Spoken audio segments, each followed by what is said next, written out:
உன்னை தெய்வம் என்பதா குருநாதன் என்பதா என்னை பார்த்து பார்த்து வளர்ப்பதனால் அன்னை என்பதா உன்னை கடவுள் என்பதா கருணை வடிவம் என்பதா உன்னை கடவுள் என்பதா கருணை வடிவம் என்பதா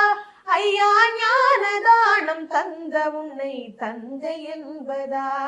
உன்னை தெய்வம் என்பதா குருநாதன் என்பதா என்னை பார்த்து பார்த்து வளர்ப்பதனால் அன்னை என்பதா சேரும் செல்வம் எல்லாம் உன் அருளன்றோ பாடும் பாடல் எல்லாம் உன் தயவ